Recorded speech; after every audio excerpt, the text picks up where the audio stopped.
오늘 우리가 함께 파고 들어볼 주제는 솔직히 말해서 꽤 도전적입니다. 물리학자이자 신경과학자인 알렉스 고메즈 마린의 연구를 바탕으로 의식과 죽음이라는 아주 근본적인 문제를 다뤄볼 거거든요. 죽음이 정말 끝일까요? 이건 인류가 아주 오랫동안 스스로에게 던져온 가장 궁극적인 질문 아니겠어요? 오늘 우리는 과학과 철학의 경계에서 이 질문에 대한 새로운 실마리를 한번 찾아보려고 합니다.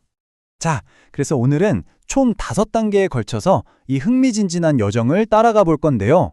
먼저 유물론의 한계부터 짚어보고 그 다음엔 뇌를 바라보는 새로운 관점, 또 임상적 죽음에서 발견된 놀라운 증거들, 그리고 과학계 내부의 역학과, 앞으로 과학이 나아갈 길까지 차근차근 살펴보겠습니다. 자, 첫 번째 장입니다. 우리가 앞으로 계속해서 좀 도전장을 내밀게 될 현재 과학계의 가장 지배적인 관점이죠. 바로 유물론이 대체 뭐고 어떤 문제점을 안고 있는지부터 시작해 보겠습니다. 유물론. 말이 좀 어려워 보이지만 사실 개념은 되게 간단해요. 이 우주에 진짜로 존재하는 건 오직 물질뿐이라는 생각이에요.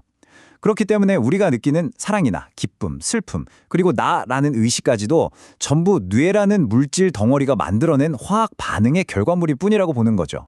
고메즈 마린은 이걸 과학의 근원적 상처라고 표현해요. 이게 무슨 말이냐면 약 400년쯤 과학이 우리는 이제부터 측정하고 숫자로 증명할 수 있는 것만 다룰 거야 라고 선언하면서부터 우리의 내면 세계, 그러니까 살아있다는 이 생생한 느낌 그 자체는 연구 주제에서 슬그머니 빠져버렸다는 거죠. 바로 이 지점에서 유물론의 근본적인 균열이 생깁니다. 이걸 의식의 어려운 문제라고 부르는데요. 한번 생각해 보세요.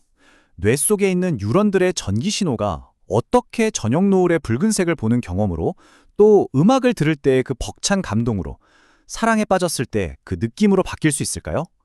유물론은 아직 여기에 대해서 속 시원한 답을 내놓지 못하고 있습니다.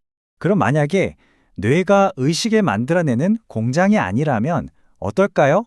완전히 다른 그림을 그려볼 수 있지 않을까요?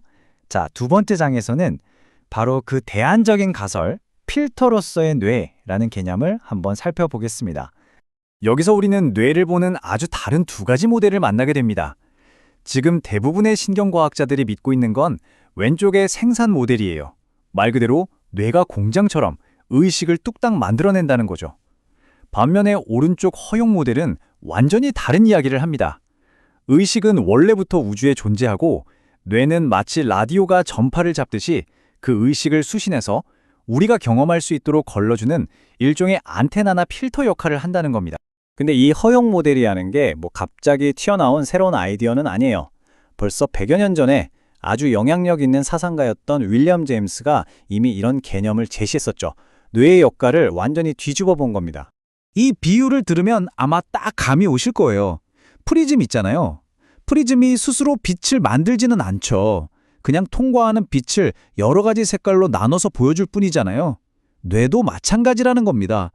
의식이라는 빛을 창조하는 게 아니라 이미 존재하는 그 빛을 우리가 경험할 수 있는 형태로 변환시켜주는 장치라는 거죠. 좋아요. 이론은 그럴듯한데 이걸 뒷받침할 만한 증거 같은 게 있을까요? 당연히 있죠. 세 번째 장에서는 유물론적인 관점에서는 이건 불가능해 라고 말할 수밖에 없는 현상들, 특히 임상적 죽음 상태에서 나타나는 증거들을 한번 파헤쳐 보겠습니다. 임사체험. 우리가 흔히 ND라고 부르는 이 현상에 대한 연구가요. 이게 어제 오늘 시작된 게 아닙니다. 레이먼드 무디 박사가 체계적으로 연구를 시작한 이래로 벌써 50년이 넘는 데이터가 쌓였어요. 결코 비주류적인 주제가 아니라는 거죠. 정말 신기한 건요. 전 세계 어디서든 어떤 문화권의 사람이든 임사체험을 한 사람들의 이야기가 놀라울 정도로 비슷하다는 거예요. 빛으로 된 터널을 지나고 먼저 세상을 떠난 사랑하는 사람들을 만나고 말로는 다 표현 못할 엄청난 평화와 행복감을 느끼고, 이 모든 게 뇌 활동이 완전히 멈춘 임상적 사망 상태에서 일어난다는 거죠. 그래서 핵심은 바로 이겁니다. 임사체험이나 전생기억 같은 연구 데이터들을 종합해보면 우리의 마음, 즉 의식은 뇌의 활동이 멈춘 상태에서도 계속될 수 있다는 가능성을 아주 강력하게 보여준다는 거죠. 이건 뇌가 의식을 생산한다는 모델과는 정면으로 부딪히는 결과입니다. 고메즈 마린의 이 한마디가 이 증거들이 갖는 궁극적인 의미를 아주 잘 보여줍니다. 만약 단 한 사람이라도 죽음 이후에 의식이 계속 존재한다는 게 사실이라면 물질이 이 세상의 전부라는 유물론의 기본 전제는 그 뿌리부터 흔들릴 수밖에 없다는 뜻이니까요. 아니, 그런데 이렇게 흥미로운 증거들이 있는데 왜 주류 과학계에서는 이런 연구를 잘 하지 않는 걸까요? 뭔가 좀 이상하지 않으세요?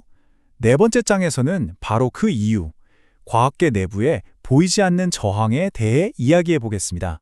우리는 보통 과학은 아주 객관적이고 공정할 거라고 생각하잖아요. 근데 고메지 머리는 과학의 무대 뒤가 있다고 말해요.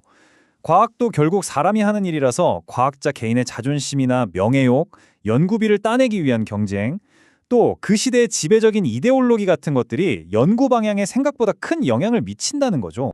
특히 세 가지 이데올로기자인 장애물이 큰 벽으로 작용하는데요. 첫째는 우리가 계속 얘기하고 있는 유물론이고요.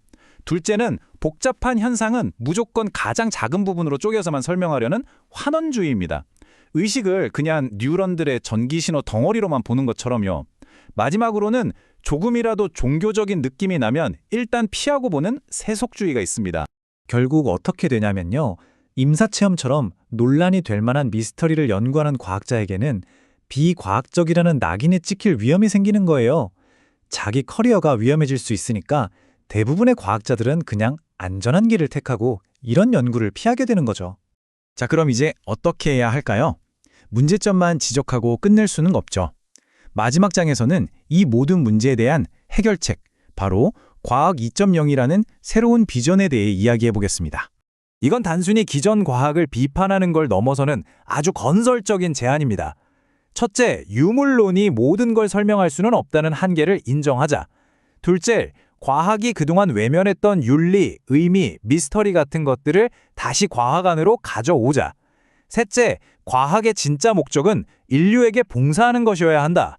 그리고 마지막으로 철학이나 영성과도 적극적으로 대화하자. 이런 내용입니다.